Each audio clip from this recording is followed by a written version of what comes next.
innovation, resilience, agility. It's how Michigan businesses continue to work together to make a difference now and shape the future. Join us and make your mark where it matters. Visit michiganbusiness.org/radio. Hey, this is BJ. Thanks for listening to our show's podcast. If you're a fan of all things geeky, you should check out my other podcast, BJ Shea's Geek Nation. We have new episodes every day, and you can check it out at bjgeeknation.com. Your home is going into foreclosure and you feel like a financial wreck. You don't know where to turn for accurate information. I'm bankruptcy attorney Travis Gagne. Let's talk about some legal options. If we work quickly, we can propose a plan to save your home, modify the loan, or in many cases, even eliminate your second mortgage. The consultation is free. I've helped hundreds of people just like you make informed decisions about whether to save their home or exit it on a reasonable, organized timeline. The chapter you choose sets the tone for the next chapter of your life. Please contact me today at choosetherightchapter.com. That's choosetherightchapter.com. 99.9 KISW, The Rock of Seattle. I've been watching South Park this season. I haven't seen last night's episode yet, but apparently they took a shot at The Simpsons last night. Mr. Hanky was banned from town and sent to a place that accepts racists. Then they played The Simpsons music, and an Apu-type character welcomed him. Today, South Park says goodbye to Mr. Hanky. The longtime union of this town and the holiday figure is over for good. We should all feel pretty great about ourselves.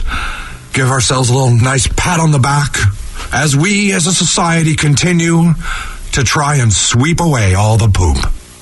Where will he go? He'll have to find a place that accepts racist, awful beings like him. There are still places out there who don't care about bigotry and hate.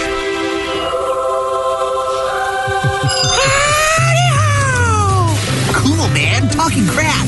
Welcome, my friend. Please, rest your weary feet and make yourself at home here. Hooray! If they just declare war on South Park on The Simpsons, I might get back to watching the South Park again. Oh, yeah? That would be awesome. If the two of them just start... Well, Simpsons takes a lot longer to respond. They might respond to that, next year? Yeah, probably, because it takes a while. Yeah, they're done. They can't turn it over as quickly, but that would be fun. I might watch The Simpsons again, because it has been, close to a decade, I think, since I've really watched a new Simpsons episode. It's probably been 20 years since I've actually paid attention to The Simpsons when I think about it. Yeah. I mean, it's a bummer because I remember I was loving all those shows, but like you said, I mean, The Simpsons been 30 years. I'm still into South Park, but I dropped Family Guy. Okay, and I loved Family Guy. I thought, that's about when I dropped The Simpsons. I think is when Family Guy hit the TV, and then I was pissed when Fox canceled it, but then they brought it back. Mm-hmm. But when was that 10 years ago? Probably. I never watched an episode of Family Guy. Never watched I've seen a bunch of clips, so I'm aware of what the show's all about. It just never has been something where I'm like, I need to watch this. And the clips I've seen have been pretty funny. It's just one of those shows where it's just like never on my radar. Have you watched the new show, Family Guy in Space, a.k.a. The Orville? I did try a couple of episodes of that. Yeah. New season's going to be starting up with that, actually. And frankly, that gives me my Seth MacFarlane fix when I think about it, is that I don't really even need to watch Family Guy because I love The Orville, and I feel like I hear his voice, and it's like, oh, Peter Griffin's in charge of the Enterprise. Great. So are they getting rid of Mr. Hanky? Is that legit? That's a good question. I don't know. Does Mr. Hanky even really show up much these days anyway? I haven't seen Mr. Hanky in a long time, to be quite honest. At least the episodes of South Park that I've watched the last few years, I don't remember Mr. Hanky a whole lot. Mr. Hanky's what inspired my very first beer league hockey team's jerseys. We were called the Browns. Oh, really? And it was a Mr. Hanky-looking character holding a hockey stick with a helmet on. Oh, that's delightful. Fantastic. It was awesome. Yeah. Well, I miss those days. We still have them, though. We have the poop emoji. We'll never lose that, right? Yeah, you would think they would really embrace him now that the poop emoji is so popular. Yeah, I wonder if Mr. Hanky will get to come back because of that. I'll be watching tonight's episode, so I'll let you know, Steve. And I think tonight's or last night's episode. Last night's episode's based on the whole Kavanaugh thing, and that's I think where they went down that road with Mr. Hanky. Yeah, and apparently he was sending out offensive and racist tweets, and he used Roseanne Barr's Ambien defense each time. Oh, Mr. Hanky. Also, a little poop takes Ambien. Yeah. I guess. Well, listen, sometimes you get backed up and you can't sleep, right? Yeah. So, yeah. All right, well, there you go. Mr. Hanky off of South Park for now. We'll see if he gets to come back. Got to tell you about this man who blew himself up, but it was an accident, and it was all because of bugs. Yeah, this is the way to start your day. Steve's got the news for you. That's at 6:17 on The Rock. BJ and Migs, mornings on The Rock, 99.9 KISW. 99.9 KISW, The Rock of Seattle. Well, he's no Pulitzer Prize winner. Hell, he can't even pronounce Pulitzer. This is News with Steve Miggs. Well, thanks, guys. Thanks to Colorado State University Global Campus, and happy National It's My Party Day. Oh, and I'll cry if I want to. Yeah. All right, so if you're going to throw a party, it's got to be a theme party. What kind of party are you throwing, BJ? Of course, it's a board game party. What are you talking about? Yeah, what else am I going to do? I don't know. I was thinking something a little bit more out of the box, and I know you're a fan of it as well. Board games come out of the box. Oh, gosh. Yeah. I did it. I won that one. Mm-hmm. What were you thinking I would do? What are you, yeah? Are you done? He's done. No, I'm thinking about throwing a Trailer Park Boys party. Oh, okay. I will go to that. And you could do it like that trailer park that they turned into a club. Oh, dude, I love that idea. Speaking of dudes, all dudes only. And, of course, I'll be like Julian. I'll just be walking around with my rum drink. Julian drinks my drink, man. I'm there with him. Nice. Rev, what about you? Steampunk party. Oh, yeah. Come on, I got a steampunk bar. You guys are so damn predictable. Steve wants none of that. Vicky. I'm boring because I always love doing dress-up parties, any kind of costume. I did a Nightmare Before Christmas party one year, where it was a Halloween Christmas party. Oh, Danny would have loved that. Oh, yeah. Young Daniel. Pizza party. Pizza party. It's actually National Sausage Day, Pizza Day as well. All right. Sausage Pizza Day. I got you. I know what you're talking about. Which, in my opinion, is I would put that below pineapple as far as the worst pizzas. Really? Oh, really? I'm not a fan of sausage pizza. Oh, I like sausage pizza a lot. I love sausages are fantastic. Yeah. I'm with Ted. Yeah. I mean, honestly, there's almost no pizza that I would turn down. Agreed. Yeah. I mean, if someone handed me a sausage pizza right now, I would eat the thing. Yeah. Well, you know what then? Let's get that done. Let's start the day off right. All right, let's talk about this guy who had a rough day because of some bugs. He lives in the Houston area, and he wanted to decontaminate himself of all the bugs that were crawling over his body and in his house. Oh. So he decides to come up with I don't know, man. I guess you could call it a life hack. Okay. It involves spraying himself down with brake cleaning fluid. Okay. And he thought this will kill the bugs. We're not sure if it killed the bugs, but then he decided, I'm going to vacuum the bugs off of his body. Oh. Well, I don't know what kind of vacuum this guy owns, but a spark from the vacuum ignited the fumes, and it caused an explosion. Oh. That blew an entire part of his wall off of his double-wide trailer. Speaking of Trailer Park Boys. Okay, there we go. This is now all becoming crystal clear. Here, yes, right? Here's a news report on it. Investigators say the man was covered with second and third degree burns when they found him and was in critical condition. Deputies say the man was trying to decontaminate himself of bugs by spraying brake cleaner fluid on his body and then trying to vacuum himself. It's unclear, though, if the man was under the influence. Oh, come on now. I'm going to say yes. Yeah, signs point to yes. I understand as a news reporter, you got to keep things on the up and up, but I would say it's safe to assume that guy was on drugs. I'll show you, you ant. I'm going to go out on a ledge on this one. I have a feeling that there were no bugs on him, and he was just hallucinating that there were bugs all over him. You think that might be it? That's my guess. Oh, he was on the good stuff then. Of course, allegedly. All right. I think drugs were involved in his decision-making. I'm right behind you, and also I think you should get a sausage pizza for that answer. Sausages are fantastic. Now, this story, I can confirm that the guy was on drugs. He was on meth. And let's just say it's a valuable lesson for everybody out there. If you're taking meth, it's not a good idea to go to church. Oh, really? And that's what this North Dakota man did. He went to a church. He's 21 years old. His name is Zachary Burdick. See, now I know why he's on meth. And foreshadowing with that last name. Okay. Because at some point, he decided to splash around in the holy water fountain. Oh, that's not no. According to the pastor who was conducting the mass, he says, this guy dipped his rear end in the holy water fountain, splashed around a bit before he entered the sanctuary, and now this is where things get interesting. Oh, that wasn't interesting before. Oh, gosh, no, that's safe and tame compared to what he ended up doing. That's the appetizer. Now, mind you, there's about 75 people that are attending mass when all this is going on. Right. So this guy, Zachary Burdick... According to one witness, he entered the sanctuary with his machinery hanging out and was pumping himself. Oh! Okay. Now the cop showed up. Yeah. He agreed, yes, I'm tweaking. I'm on meth. Yeah. And then he told them, hey, well, this is not a good idea to, take care of yourself in public. Oh, no, you're not supposed to, but you're in church, though. You can be forgiven with an act of contrition, right? Burdick's response was, I was just trying to bust a, you-know-what-ski inside church. Burdick. Wow. Well, you want a heavenly experience, you know what I'm saying? At least he's fully transparent in what he's doing. Look, honesty is the best policy, especially when you're in church. Yeah. Well, anyways, that makes things even more awesome. If you go to his Facebook page, this Zachary Burdick, he describes himself as a rapper, producer, and a songwriter. Don't forget, man, he takes matters into his own hands, too. Oddly enough, his rap name is The Spankin' Apostle. Hey, The Spankin'. And his first hit single, Yankin' for Yahweh. Yankin' for Yahweh. Cranking it Catholic style. Okay. Jerking for... No, I don't. No, probably stop at that you're point. Done. You're done. We'll move on. Yeah. I don't think those are any of the names of his songs. Oh, you sure? But everything else was a true story. If I was his agent, that would be his new everything. Could you imagine being at church and some guy just starts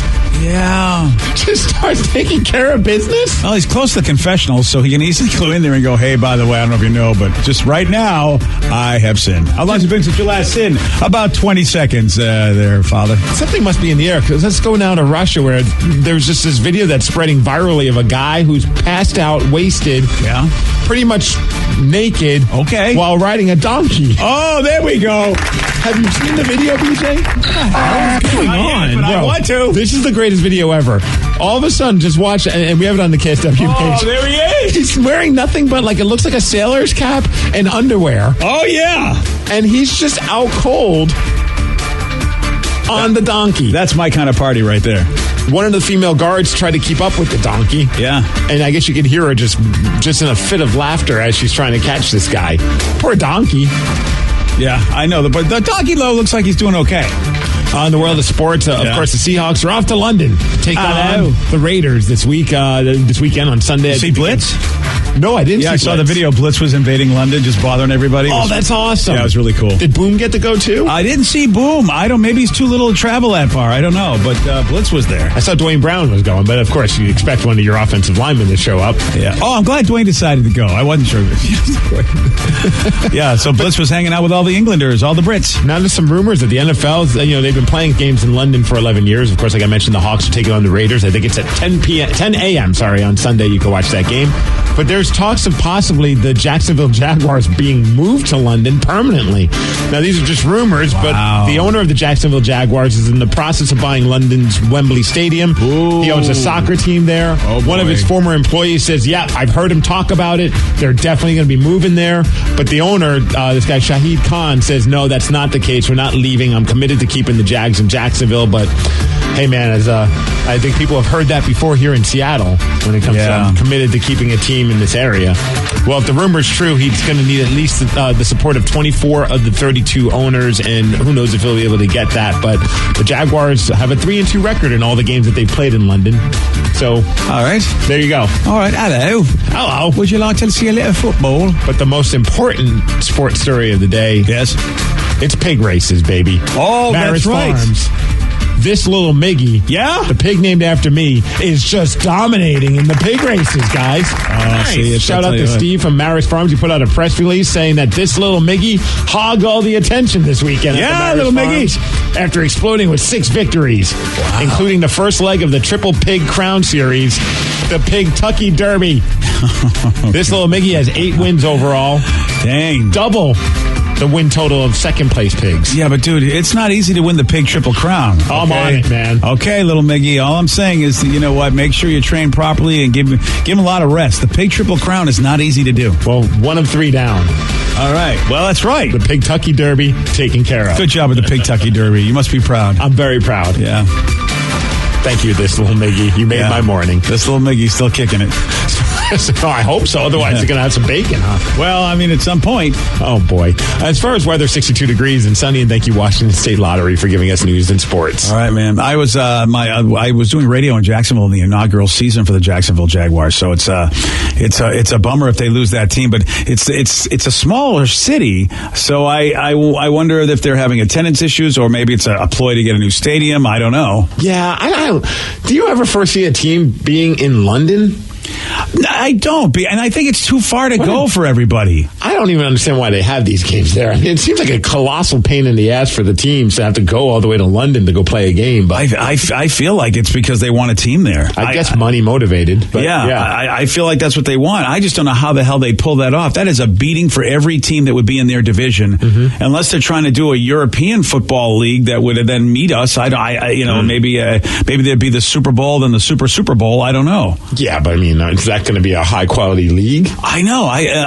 You're right. But if Jacksonville actually moves, geez, then who? Then I would not want to be on that team because you're constantly. I mean, you have 8 games, but then 8 games you have to travel to America. Exactly, and I think it's a 6 to 7 hour flight to our East Coast, if I'm not mistaken. Yeah, how long of a flight is it from here? So if they had to play the NFC West, I mean, really, to get to Seattle, San Francisco, LA to play those games, F that. Yeah, I mean, I just don't see how that's plausible. What do you think for this game on Sunday? I feel like it's going to be more Seahawk fans than Raiders fans there. Yeah.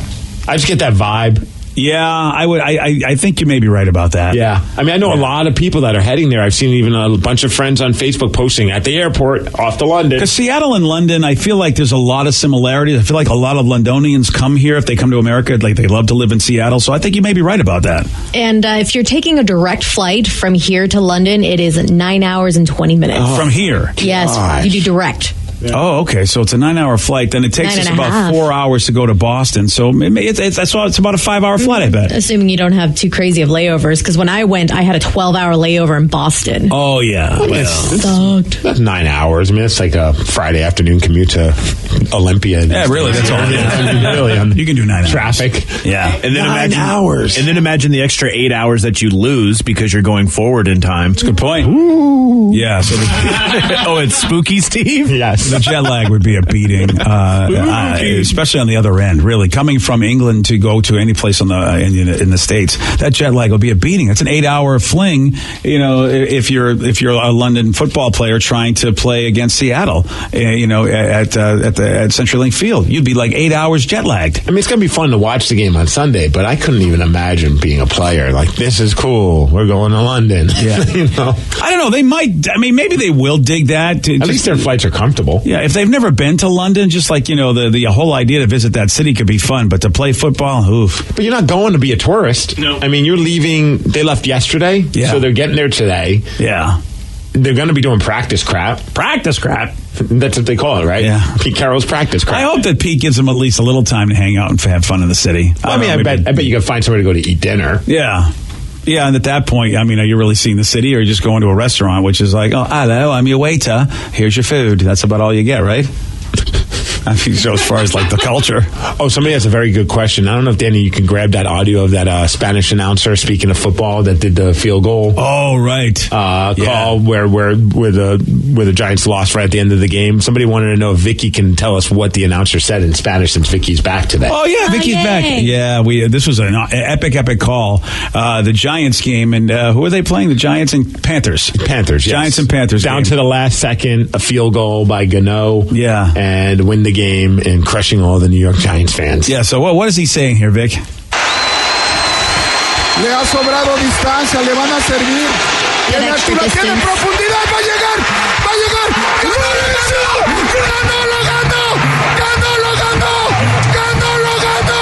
¡Ganó! Señor, ganó. Yo sí le voy a los trates. Taca. Yo sí le voy a los trates. Taca. What did he say? He says, it's like, he won. I go for the Panthers, I go for the Panthers, Oh, so Gato. he's saying they won. Gano means won, they won. Oh, the Panthers won. Gata. Must be, is that the Cats? Gano. But the kicker's last name is Gano. Really? Yeah, it's Graham Gano. Oh, that's funny, because when you say Gano, it means he won. Whoa! So Gano won. His last name is he won. Wow. So Gano. Graham won. Yeah, Graham won. Da. And Panthers. What is that saying? Yeah. That's just him like da. That's nothing. That's not words. Oh, wow. Thank you for translating that. Yeah, I did. You're welcome. So what's that first part? He says, I go, or I root for the Panthers. I do go for the Panthers. Oh, wow. How about that? So obviously a hometown announcer loving the Panthers after that play. How about that, Steve? Do they serve alcohol when they do their announcing? I know. It's all tequila, man. Man, the Spanish announcers are awesome. Oh, they really, really are. Somebody thinks that we might see a lot of Raiders fans there as well because they have a huge following in a booster club in London. Oh, really? Yep. Oh, all right. We'll see. We'll see what we hear more of. And maybe see more of. Saw a couple of Seahawk fans there already that Blitz was hanging out with. I believe Walter Jones is heading down there with Paul Sylvie. Oh, nice. Big Walt going to be taking over London. Oh, yeah. I don't know. I feel like there's going to be a lot of Seahawks players because a couple of years ago when we played I hope the there's Broncos, a lot of Seahawks players. Well, like Sir Patrick Stewart was like rocking a Seahawks jersey a couple of years back. So Captain Picard, a Seahawks fan. That'd be fun to see. Well, to be fair, Ian McKellen wore a Broncos jersey, but it was still, I like to think he's a fan. That's all right. Listen, I got no problem with that. I mean, you know what? I'll take Professor X over Magneto. I'll do it. Nice. All right, so it'll be fun to see, and hopefully we win. I mean, the way we played last week, I mean, the Raiders are not anywhere nearly as good as the Rams. I mean, granted, matchups are always different, but hopefully we really win this game and get back in the 500 column. Be a nice way to go into because then they have the bye week after this. Yeah. So it'll be a good time for some of those guys that are on the verge of coming back to get healthy. I'm getting more and more encouraged about the team, I'll tell you that. I mean, obviously, unless the Rams have a massive collapse, for us to catch them is going to be tough, but at least I feel like we can make the playoffs. Oh, yeah. I mean, a wild card is going to be anybody's. Right now, it's wide open. Yeah, so I feel like that can happen, and I feel like that we can beat the Rams. It'll be good to see how we play them in L.A. I'd like to see, if it's just as close of a game. The Hawks beat the Rams. This is how I'll be feeling. Oh, you'll be going for the Panthers. Okay, great. No, as we learned, that part of the announcing, all he was saying, as Vicky translated, was ... Oh, so you'll be like that's universal for any team. Yeah. So basically, you'll be a police song, is what you're saying. Yeah. Okay, you be that. Thank you. Yesterday, Steve, he was stumped on this one. What baseball team won the 2017 World Series? The Chicago Cubs? No. Crap. Oh, man. I'm farting on this one. Farting? Texas Rangers? No. What the hell? That was last year. Oh, no. Oh, I'll come back to it. Pass. You were so close. You were in the right state. I came back to it. It was too late, but I got it right. Yeah? Astros? Yes. You got it right. You want a shot at beating Steve? You got it. 206-421-ROCK. We're playing Beat Miggs at 647 on The Rock. Today's podcast was brought to you by Travis Gagne, bankruptcy attorney. Here's another question from a listener. If I can't afford to pay my bills, how am I going to afford attorneys and bankruptcy fees? One of the things people ask me all the time as a bankruptcy lawyer is that how am I going to pay all these fees and costs because I'm here because I can't afford to pay my bills. And of course we understand that. I mean, being in the bankruptcy field. But one of the things to remember is that if you decide, once you make the decision to file bankruptcy, you can stop paying on all of the creditors that are going to be included in the bankruptcy, and those are the funds that you can use that you have been paying your creditors to pay your attorney fees and court costs to get your case filed. And once your case is filed, you're not going to have most of those payments anymore. Thanks, Travis. If you have more questions about bankruptcy, you can reach out to Travis anytime at ChooseTheRightChapter.com. That's ChooseTheRightChapter.com. Thanks for listening. Innovation, resilience, agility. It's how Michigan businesses continue to work together to make a difference now and shape the future. Join us and make your mark where it matters. Visit michiganbusiness.org/radio.